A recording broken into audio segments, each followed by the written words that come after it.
Hepiniz hoş geldiniz arkadaşlar. Ben Batuhan. Bugün sizlerle Andor Lilienthal ile Raşit Necmettinov arasında 1954 yılında oynanan bir oyunu paylaşmak istiyorum. Başlamadan önce videolarımdan memnunsanız like atmayı, oyunlar hakkındaki düşüncenizi yorumlar kısmında belirtmeyi ve de içeriklerinden memnunsanız da abone olup bildirimleri açmayı unutmayınız diyerek isterseniz maçımıza, analizimize başlayalım. Andor Lilienthal beyazlarda, Raşit Necmettinov da siyahlarda. D4, at F6, C4, C5'ten sonra D5, D6 hamlesinden sonra at C3, G6, E4, fil G7, fil D3. Bunlar klasik açılış hamleleri aslında olduğu için bunları hızlıca geçebiliriz diye düşünüyorum. Birazdan değineceğim noktalar olacak çünkü. Necmettinov kısa rok attıktan sonra rakibimiz yani Lilienthal at G E2 oynadı ve burada Necmettinov at B D7 hamlesini oynadı.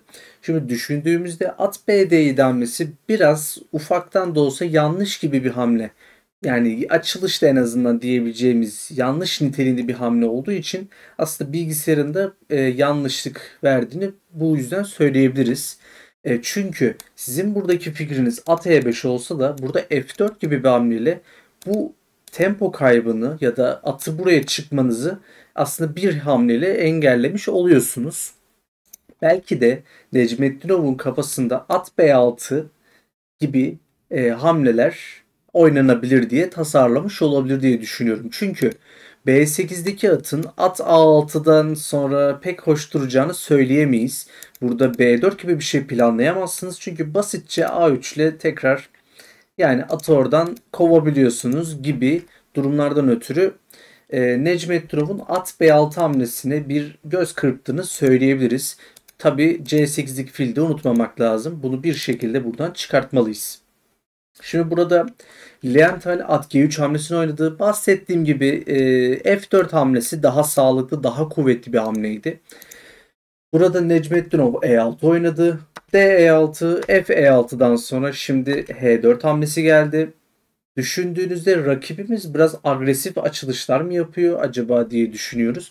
Aslında agresif bir açılış değil de burada daha çok şah kanadını zayıflatmaya yönelik bir piyon sürüşü olduğu için aslında iyi bir hamle olduğunu ben düşünüyorum.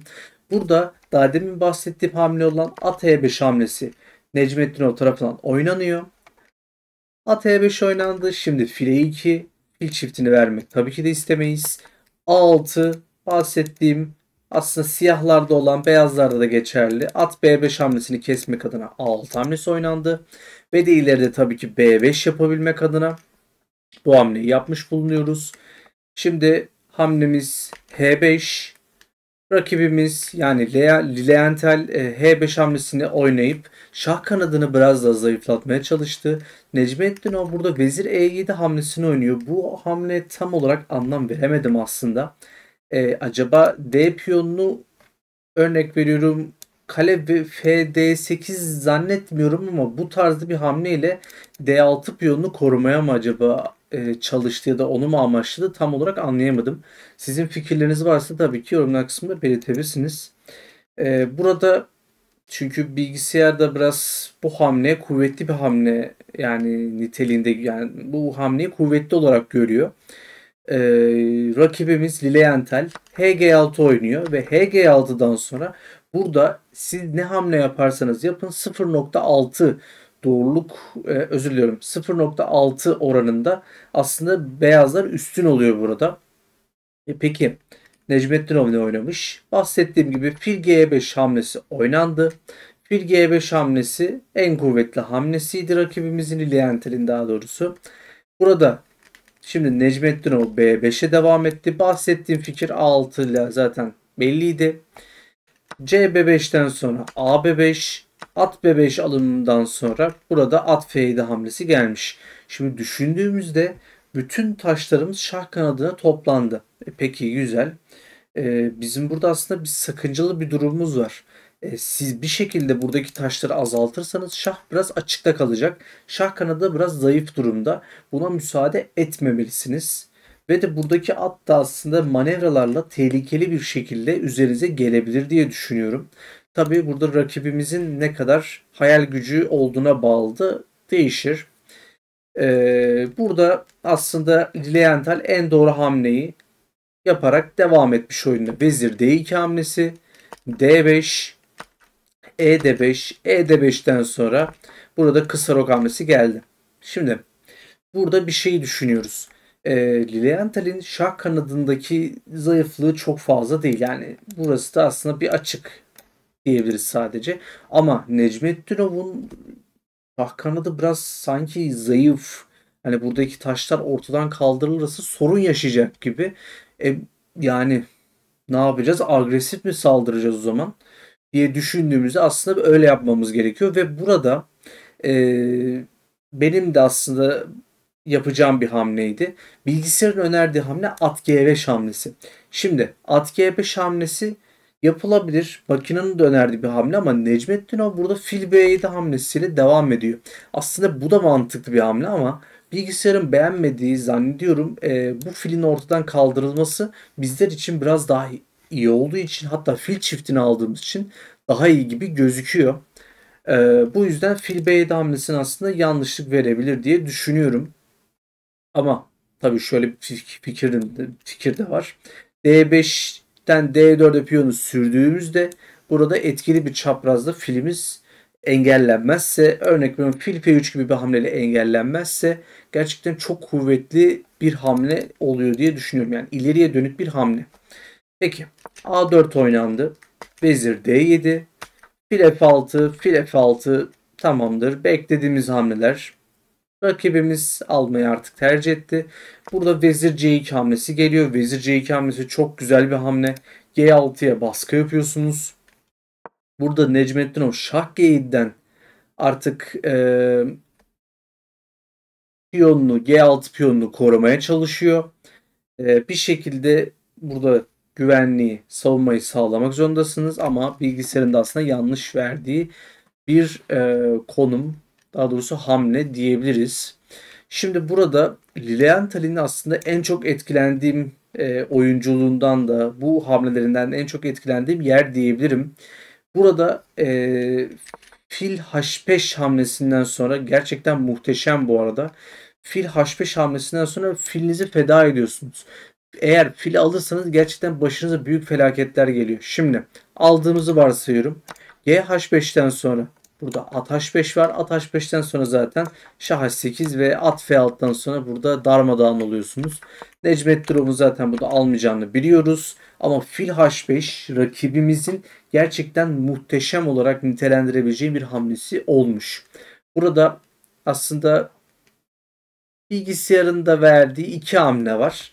Birincisi at E5 ve burada da Necmettinov ikinci hamleyi yani at H8 hamlesini yapmış. Şimdi kale A3 hamlesi geldi. Kale A3 hamlesi de aslında bir nebze 4-5 hamle sonrasını etki edebilecek bir hamle olduğu için mükemmel bir hamle olmuş.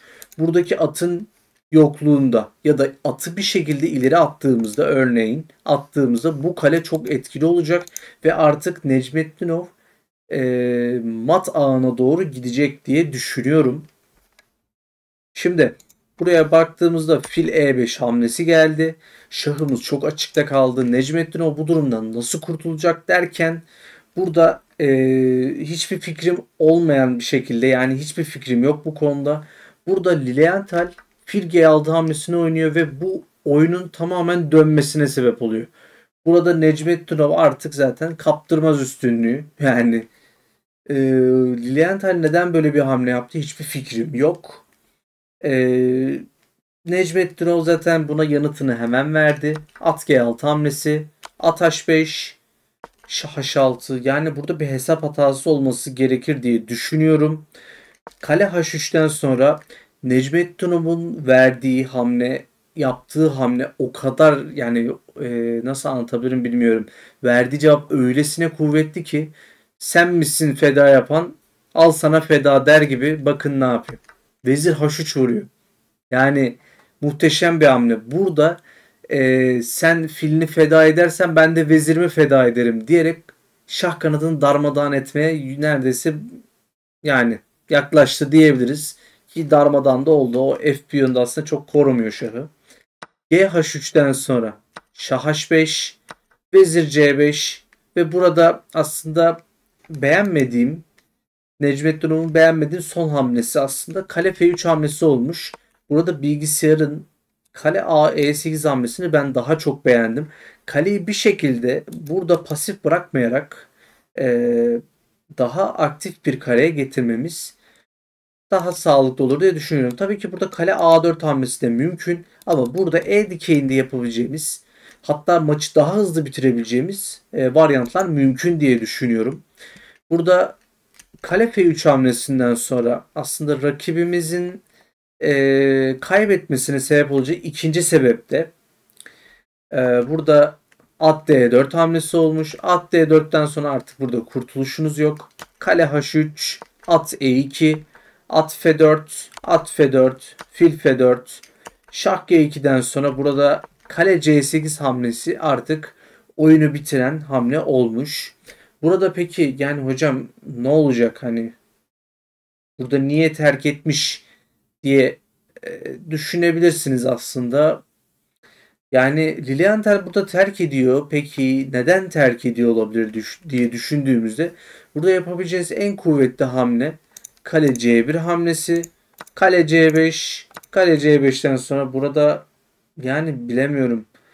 Burada artık direnemiyorsunuz. Şah G4 gibi bir hamleyle şah artık iyice köşeye doğru sıkışıyor. Ve burada nasıl kurtaracağınız da meçhul aslında. Örnek veriyorum, kale B5 oynadığınızda burada fil A6 gibi bir hamle var ve fil A6 hamlesi çok kritik bir hamle kesinlikle. Kale B4 oynandı.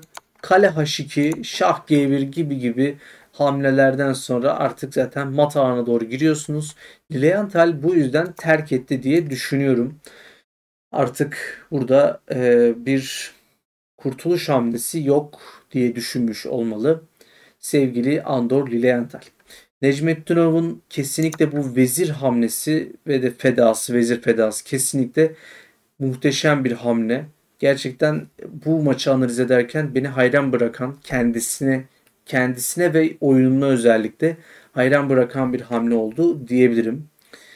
Umarım videoyu beğenmişsinizdir. Analizimiz tamamlanmıştır. Videoyu beğenseniz like tuşuna basabilirsiniz. Necmettinov'un bu oyunları hakkındaki düşüncelerinizi yorumlar kısmında belirtebilirsiniz ve de içeriklerinden memnunsanız abone olup bildirimleri açabilirsiniz diyerek videoyu kapatmak istiyorum. Kendinize iyi bakın. Satrançta kalın.